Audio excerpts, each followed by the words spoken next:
Hello and welcome StarCraft 2 viewers to another StarCraft 2 cast for the LPS Last Player Standing StarCraft 2 Open number 2. My name is Kopo and today I'm going to bring you a game between Kirchi, our blue Zerg in the top right hand corner, also known as BboongBoongPrime, or something along those lines is how you say it, and Mannerchomp spawning as the purple Terran in the bottom right hand corner. Today map is GSL Crevasse again, game 1 of this series. This is another best of 3 for the round of 16 in the LPS StarCraft 2 Open number 2.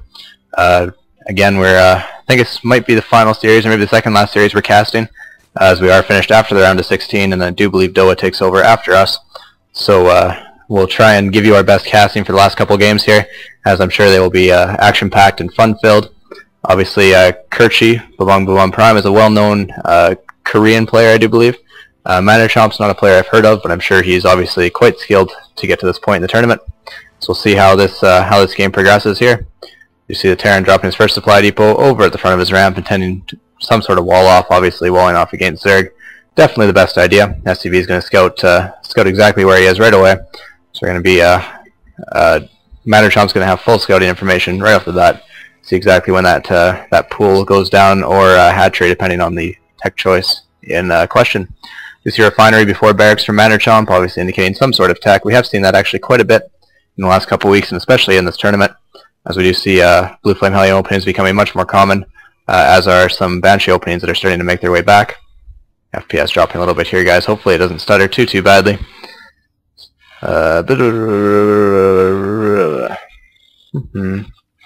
You see a hatchery going down in the base for Kirchi, at that little nice expansion up here. Not a full set of minerals and only one vest being Geyser, but incredibly easy to take and very easy to secure as well. Barracks going down at the front to help complete that wall off. Obviously, it's destructible debris, helps make this ramp temporarily a little bit smaller to wall off. But as the game progresses along and we reach the mid-game stages, that debris is usually destroyed quite quickly, allowing the ramp to be opened up for further engagements. Spawning pool has been dropped for Kirchi. Not going to try and get too greedy by over-droning too much and fall into early pressure. So he is dropping that spawning pool to get some lings out for early defense. This one refinery has been fully saturated. We'll see what the Terran player chooses to do with his gas. He might decide to go for a tech lab reactor, or obviously the much more common factory opening, which he does have enough for both right now, and we do see the factory being dropped right there. To complete this wall off, I do believe nothing can get past that, and if it can, I'd be very much mistaken. SCVs are scouting around, gathering minerals from places that aren't theirs. I don't really know what he's got going on there. Overlord does see this all going on. Not really sure what that was all about, but I'm sure there was a purpose behind it. You see a reactor going down on this barracks, likely being switched over for the factory, unless we see some Marine play. Whether I see Marines or Hellion play, obviously. Supply depot coming up here to finish the wall off, which apparently was not complete earlier. And an orbital command coming up, almost completed for Mannerchomp. You see 2 queens being produced by our Zerg player, and his first gas, I do believe, is now just being taken at his expansion, so he has done this all gasless up to this point. Obviously, Zerg can get quite far in the early game with only minerals. Not needing gas really. That's why it's so easy to fast expand gasless, as Zerg, obviously known as, popularized by Spanishiwa, doing the gasless fast expand. Do see this factory moving over to the reactor, so we're going to see some Hellions pumped out of that. No blue flame, obviously the lack of a tech lab prevents that from happening. Creep spread has been started by Kirchi, trying to get that map vision out there, map packs for the Zerg. He's got overlords everywhere. Zerg going scouting around, trying to see if anything suspicious is up over here. Maybe the Terran's taking a base. Definitely something to note that the Terran did not take his fast expansion over here. He very well could have and tried to keep even with the Zerg on bases, but instead he allowed the Zerg to get that base up. Didn't do much about it, or hasn't done much about it yet, and decided not to take one of his own, so we should see if that comes into play later. You see basically only drones being made for the Zerg player. He does not scout much early aggression. He does drop a spine crawler just in case, as these lings are out here chasing this SCV away from these mineral patches. As one ling stays behind, all his brothers left him. What a shame. More Hellions being produced here.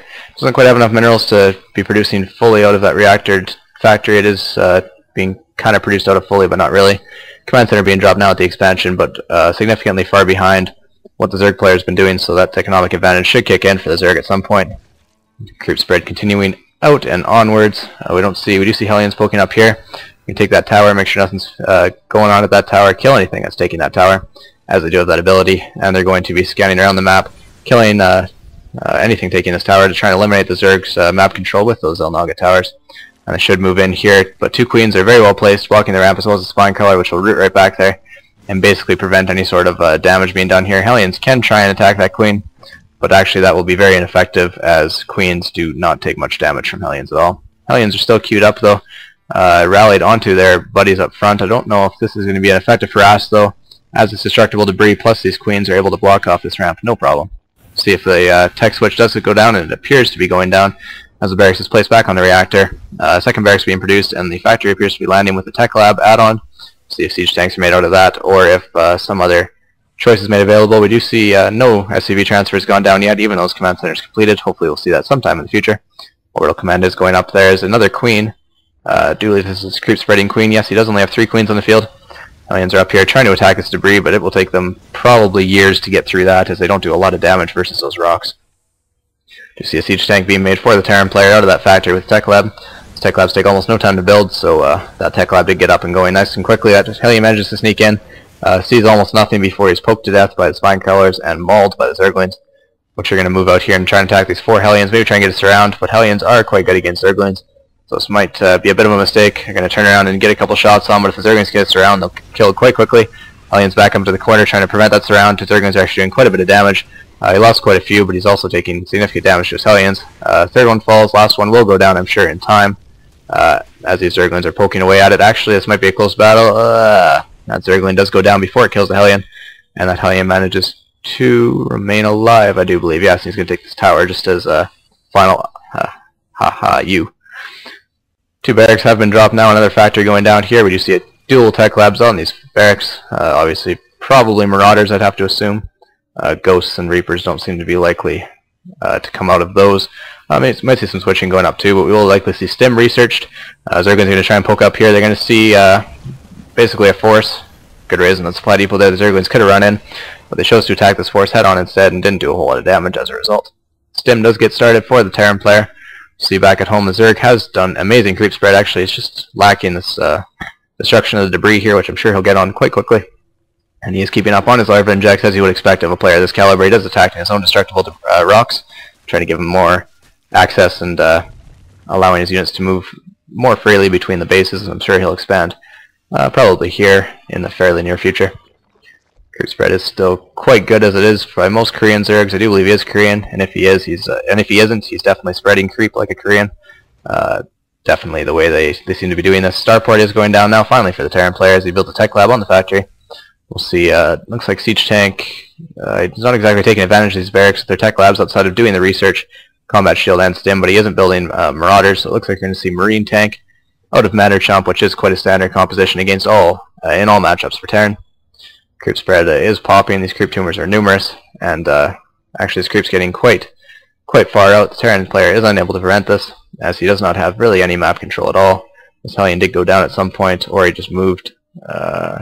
No, that's a Zergling over there, so he may have just moved over. But more likely he died. Probably the one Zergling that just came in there and ruined his day. Burrow is being researched by our Zerg player, seeing if he might be able to burrow some lings. I don't see any roaches, which are usually the best unit to burrow, besides infestors, of course. So we'll see if he switches up his production a little bit. Do see 4 Mutalisks are in production. Spire obviously went up at some point. Baneling Nest as well, but I don't believe he's made any Banelings. If he has, I obviously missed the morphine, but I just see a giant pack of Zerglings.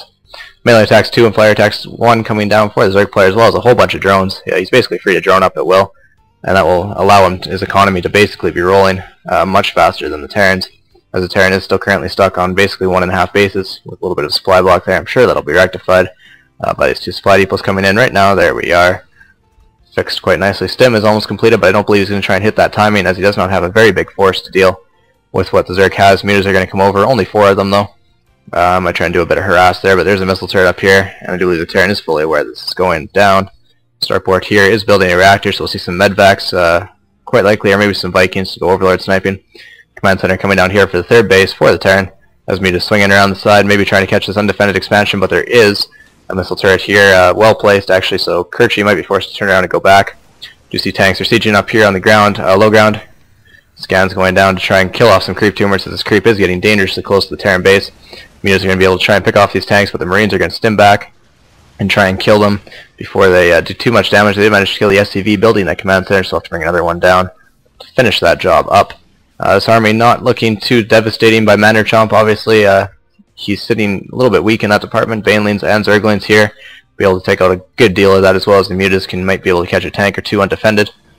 Siege tanks do siege up though, just in case something's incoming, as the mutas are going to try and come back and catch them, but they do actually run right into a Pakistan Marines, and that's actually, he lost 2 mutas there, almost a third. So that was actually a little bit of a misclick by Kerchi, but he's going to try and bring those mutas around to do some additional harass. As the Terran player moves up, kills creep tumors, scans, and will probably retreat after this. I don't imagine he'll do a lot of damage here.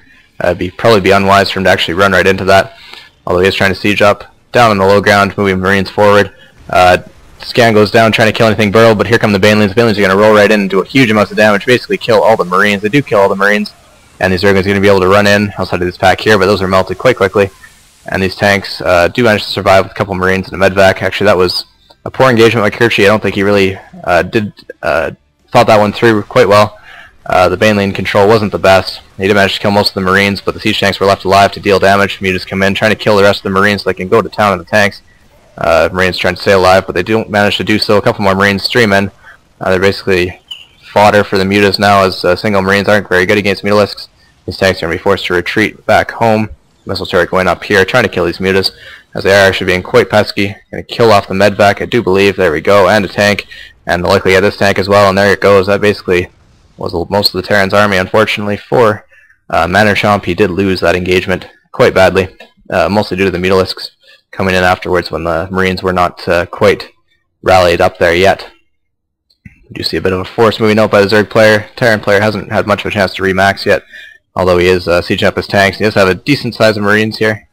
Hopefully he managed to catch his mutas off guard, as Mannerchomp is behind and he needs a little bit of a kick to get himself back in the game. He's going to try and attack this mineral line with these mutas. There's 2 missile turrets here, forcing the mutalisks to turn around and try a different attack path.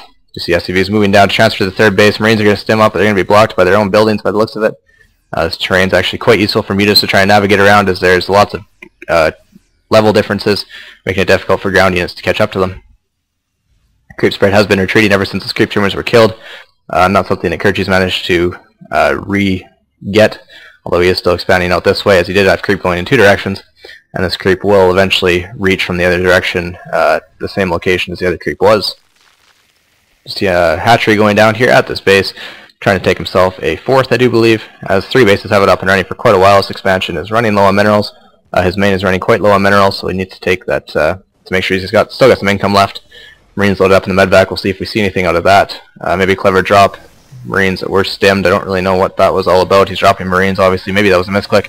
Baneling speed is done. Is going to roll in here, and actually these are going to decimate a great chunk of the force. Zergan's going to run in to clean up his tank, and that was a huge loss for Mannerchomp, and this Zerg army is just going to keep streaming in here. 1 tank siege up and a couple Marines won't be able to take this out at all. Mutas come in, and that's GG for Mannerchomp. He's about 60 supply behind at this point, and everybody leaves the game. Recognizing that the game was over, obviously. Mannerchomp did a great job of trying to deal with bling muta force that the Zerg player was pulling out with some Marine tank, but unfortunately he did not have enough Marines really to deal with these head-on, and they were able to pick off the tanks that were going to be the main damage dealers against the ground army.